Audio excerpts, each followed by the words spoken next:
This is Mooresville Fire Department Oral History number 2. It is Thursday, May the 7th, 2009 at the Mooresville Public Library at 11:04 in the Burke Room, and we're interviewing Jack Harwell Jr. Okay, tell us how you got started with the fire department.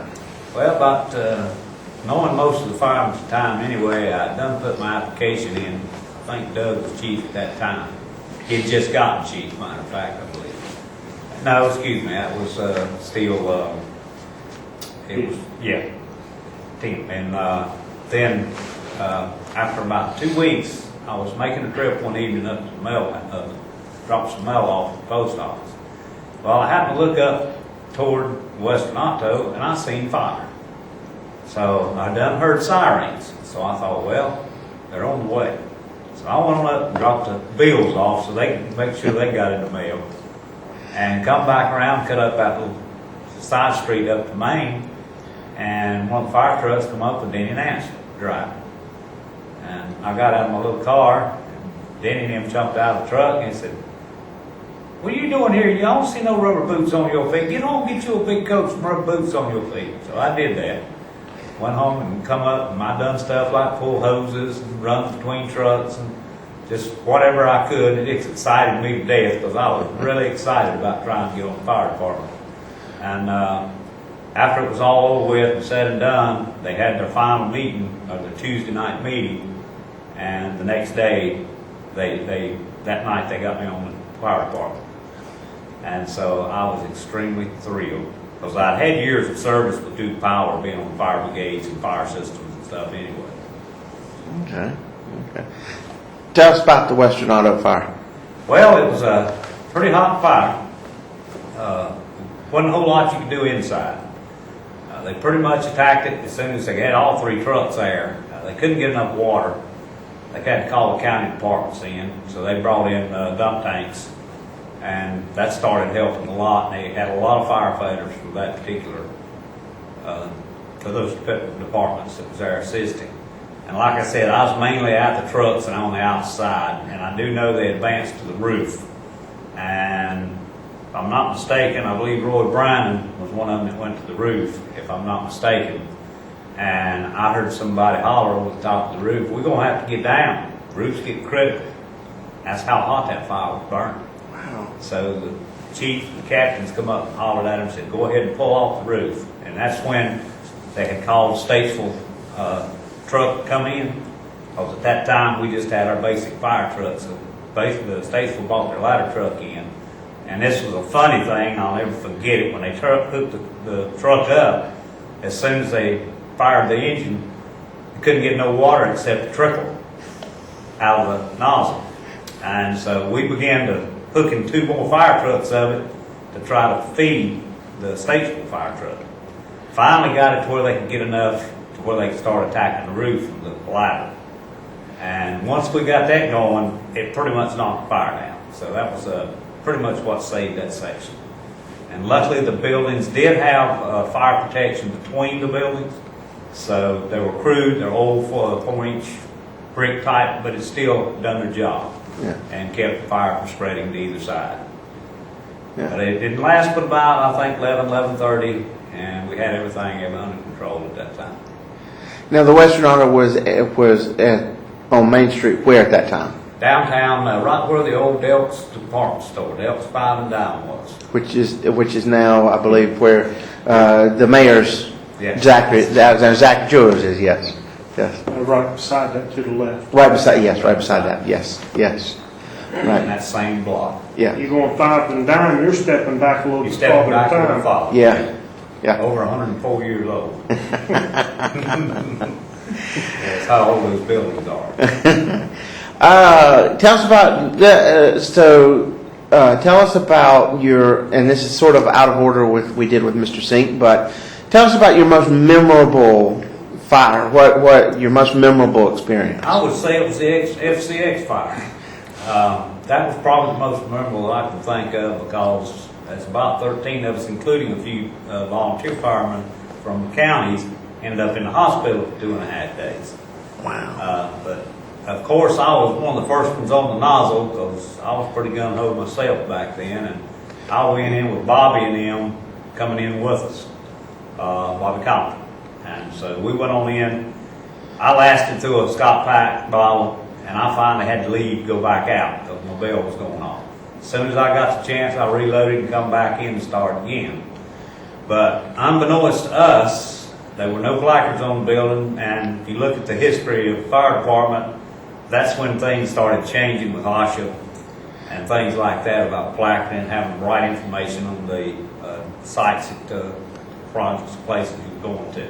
Yeah. And come find out there were 6 gallons of paraquat that was unidentified that we were stepping all over. It was crushed in glass bottles. There's each gallon bottles. We had no clue. And Joe Benson was one that was in with me when I went in. And when we finally back out, me and Joe both, they had some straw bales of hay on the other side. And we'd had some firefighters on the roll-up doors throwing water in that way. So we'd got most of it pushed back to where we had to get out and then send another crew in. But as me and Joe were sitting there, I asked Joe, I said, best I can remember, I said, Joe, how you feeling? He said, I'm not feeling good at all. And at first I thought I was just tired because, you know, you get, the adrenaline gets to pumping and you're working about twice as hard as you normally would. Well, the more we sat there, the worse we felt.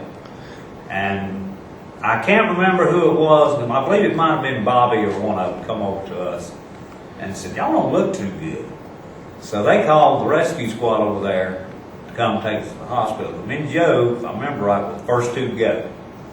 So they loaded us up in the ambulance, we went to the hospital. Well, come to find out, they come straggling in behind us. And I guess the memorial part of it was, after they first figured out that they had put us on KVO IVs, and what they were dealing with, they didn't know till after they called the poison center.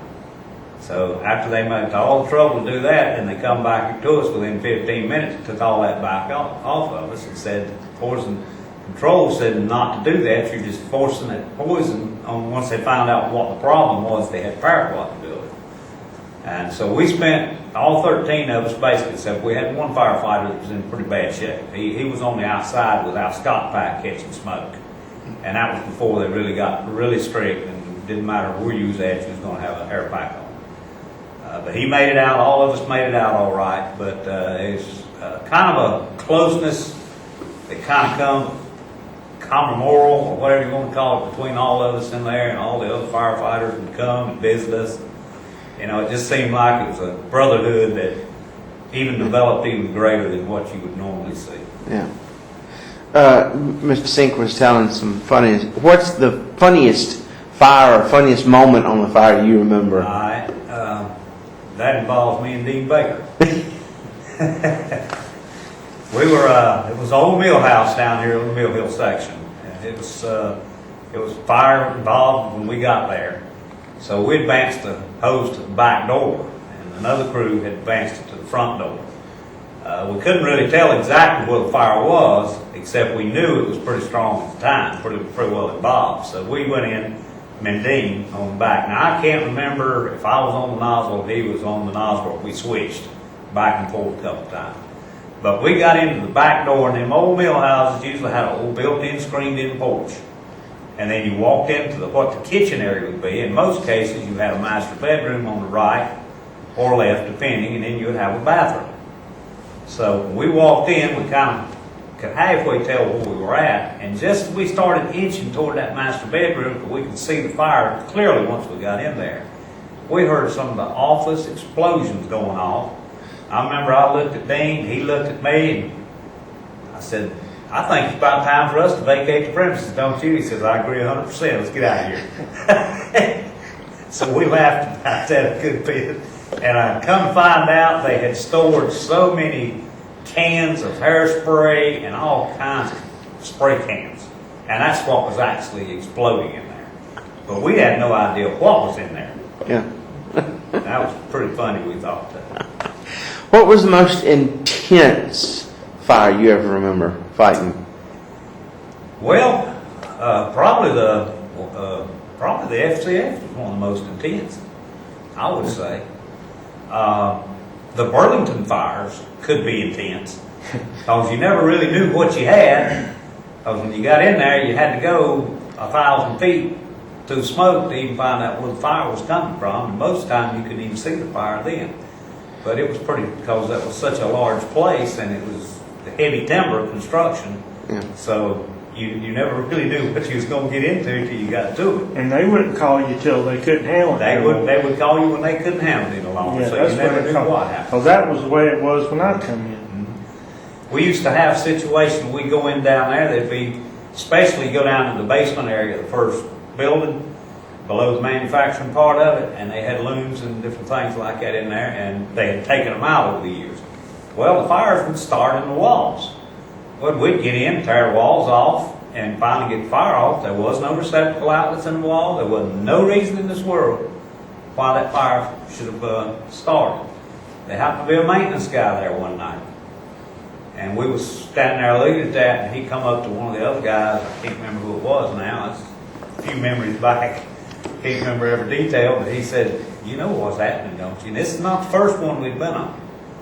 He said, "I'll tell you what happens. People that's got them matchsticks, they'll take them matchsticks and they'll throw them down. They won't light, and they'll throw them down." He said, "That's the first thing a rat does is like sulfur."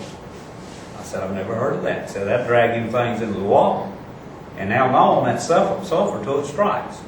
Now, to this day, I still don't see how it got hot enough to get anything burning, but we had no other clue. Mm-hmm. So, it's just one of those things. Talk about that. You talked about working for Duke Power and their fire, and then the Burlington and having their own fire. Talk about that, the relationship with the industries and the fire department, and how that worked and all. I'll give you a good example of that with Marshall Steam Station.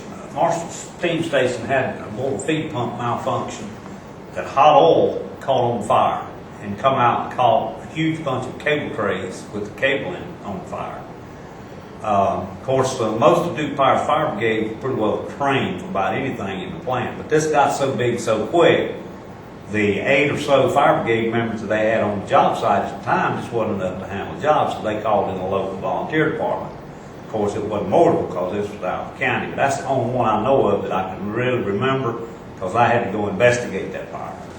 And so they come in and stood outside till the last minute, and they finally called them and tell them to come on in. And that was a security thing for Duke Power at the time. They wanted to make sure it was the last resort. So they come in. If it hadn't been for them, they'd never got that fire out. Not with the equipment they had at that time. Wow. I don't believe that. They may would eventually, but it would have caused a lot more damage. Yeah. It was so hot, it bent 36-inch I-beams in orbit. Ooh. God. But now, most of the big corporations like that, most all the guys that are trained as EMTs with them, or which I was with them, Right. and stuff like that, most of them, all those guys are on fire departments in most cases anyway. So they're pretty much familiar with how.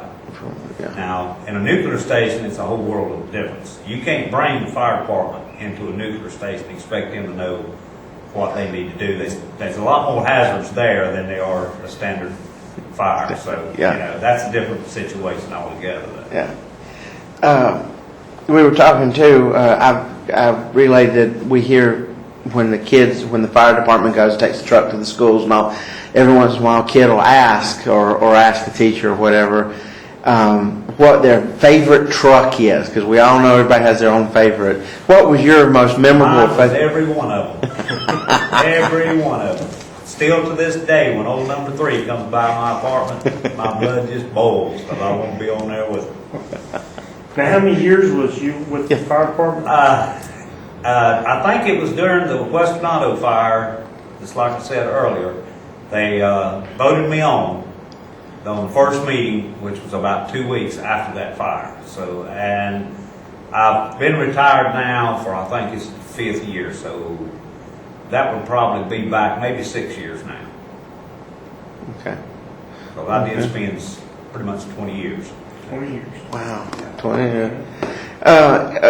Now, we talked a little bit too about comparing then the stations then to today and all in the way they were run, and or how the dynamics have changed and they've grown and everything. What do you remember about that, and how's it changed, and what do you think of today's state? This is the fire department today. Well, I've kept up with that. Fortunately, I pretty much have to, but it's changed dramatically. The FCX fire was a big turning point for the Lamorville Fire Department. Safety issue came more into play. So they started doing the necessary things to get the right equipment, legal equipment, and safer equipment for the firefighters, better uniforms, and things of that sort. Because used to, I can remember my first uniform, 3 of me could have used it at the same time. You know, they couldn't afford to really buy new uniforms. They were pretty expensive, but they were able to get the necessary funds to eventually get people the uniforms that would fit them. I remember Denny and Doug and me used to take the hit all the time about being the short boys at the game. And I told them at one time when I used to drive, I had a standard fire boot. Well, I told Doug, I said, I sure would like to have a driver's boot. So I said, every time I get my little Toyota, it kicks up under my knee and I can't have drive my Toyota. So some of the guys found out about that, and Lord have mercy, they didn't let me live that down for quite some time. So we told you needed child's boots anyway. So anyway, as a matter of fact, Doug gave me those boots and I still got them to this day. Now, what did you do throughout? I mean, what did you do throughout your career at the fire department? What all did you do? And mainly as a volunteer, I mainly just drove to the scene, grabbed the first hose, found out what we was doing. If I could get there first, you know, for a long time, but after a while, a little more age gets set in. You get younger boys on the squad. You tend to let them start grabbing the hose and going. That's just the normal thing, I think. But most of the time, I was right there. Inside fighting fire. Wow. Except for the last few years, and then it seemed like Doug and him had a little mercy on me, and I want you to stay out here this time. Got something for you to do out here. I said, suits me just fine. I guess you lose that drive after a while. You're either a firefighter or you're not. There ain't no in-betweens, and I've never seen anybody who's in between. You either love it or you hate it. And of course I was on the love it side. But still, there was always that, well, now I'll go on in if you want me to. You know, I was ready to go. I could don a Scott pack or air pack as quick as any of them. But that's basically was my role. And keep a watch. I used to keep a watch on everybody too. I think Mr. Compton's the one that kind of, he was pretty good about keeping an eye on everybody. And so I think he kind of took me under his wing a little bit. And one of the first things, of course, I had learned that already with Duke Fire, was in these plants you've got to watch people. It's so easy for you to lose track of them. And it's not, it's just as hard out here in the real world. Yeah. What was the funnest thing you enjoyed doing or enjoyed about the job? Oh, I guess maybe you could say the Christmas dinners. Everybody got together and talked and just had a good time. And of course, it was all fun to me. Yeah. You know, it's like I said, we've had some sad losses over the years, but you still look at it overall, and I wouldn't have done it any different. Wouldn't have done it any different. And still wish I was on there, but there's a time when you got to hang your boots up, and that was it.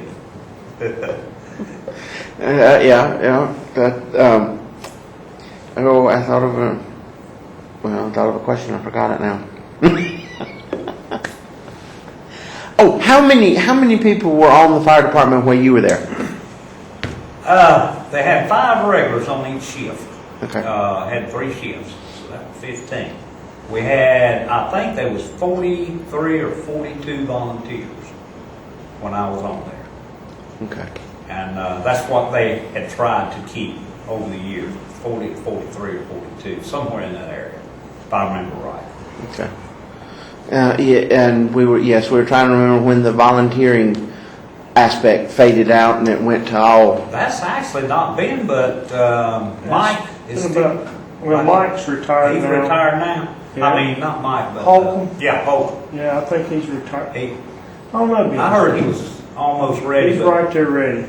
there was talk about it for several years, way prior, that they eventually wanted to go to a full-time fire department. Basically letting everybody stay on it. Didn't have Yeah, the time right, just to right. keep their time right now. Right. And I would say that was the way it was when they first started. They said, we're going to go ahead and hire full-time, we're going to let volunteers stay. As they retire or decide to leave, then they wouldn't fill their positions. And that's been, did you say, Cam, 10 years ago? Yeah, at probably least? so. Yeah, probably so. And that's when they really started initiating. But it's a good thing they did let the volunteers stay on, because it'd been a crush to had to leave. Well, No, yeah. The volunteers, and of course it started out that way. True. You know, that was the very I think first. then you had one driving the truck, the rest were volunteers. And most of the volunteers drove the trucks then. Mm-hmm. Yeah. They did. And of course, they had the ambulance service at the time. And of course, some firefighters had to run the ambulance service, so that sometimes that created personnel problems. So they depended heavily on the volunteers. If you had a wreck situation where the fire trucks and the ambulances all had to go off, including rescue, which I later got on the rescue squad as a result of the fire department too. Yeah. So most of the guys were a volunteer for both. Yeah, and that's a good lead too. Talk about the history of the rescue squad, how it came about and its need and all.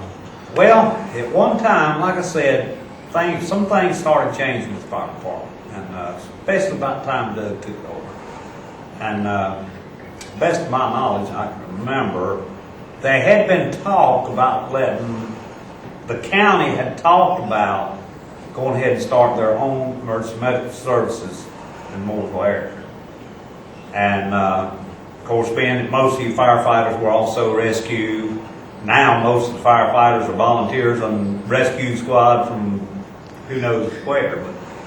But once they decided to implement that right there, then the rescue squad broke off, went separate.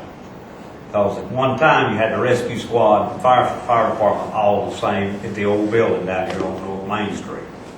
And then, of course, Freeze's sheet metal shop came available, so that was bought to house the rescue squad, which is a good deal because it's right close to the fire department. Yep. And so that was about that time that they changed the EMS over to full-time for the county. It's just right after that's when kind of that took place, if I remember right. Some of this stuff is hard to remember. It's been a long time since then, but I can remember it happening, but I may be a little bit inaccurate on my dates or times. Okay, that's okay. Let's see. I'm trying to think what all we covered. What is your most memorable or favorite story? All right, it doesn't have to be one that you were involved in, but maybe you heard, but it may be one you were involved in. What's your most memorable story? Well, other than the fact that I got voted on the fire department, it was one of my most memorable stories. Because I was excited as a kid with a brand new toy, so to speak. I was excited about it. You know, that's why I say it. I knew I was meant for it because I was so excited about it, and I love doing it. But as far as stories, there's really not none that pops out in my head right now as far as the best stories I've ever heard, especially local wise. Yeah. All except for one guy that I knew of that I worked with, who was a dedicated firefighter from. He was a chief over in the Catawba or Cabarrus County area, or not Catawba area, and he was a big member of our squad at the McGuire Nuclear, and he just ate, slept, and read firefighting. I mean, there wasn't much he didn't know about it. And I mean, not locally, internationally. He knew all about fire departments all over the world. Could tell you fire truck numbers of this particular fire department that done this particular thing in Ireland. I mean, that's just how fascinated he was. And he got sick extremely sick. I never did hear exactly what it was, but he got to a point of where he couldn't even get up and get out of bed anymore. Because I remember I went to visit him, and he said, "You know, Jack," said, "I hope you don't have nothing like this." Said, "You know what? The biggest thing is I miss." And I said, "You don't have to tell me that. I know the answer to that right now."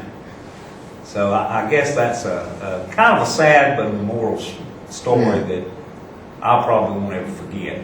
And you know, he would sit there with a tape recorder and play radio communications just so he could still be a part of it.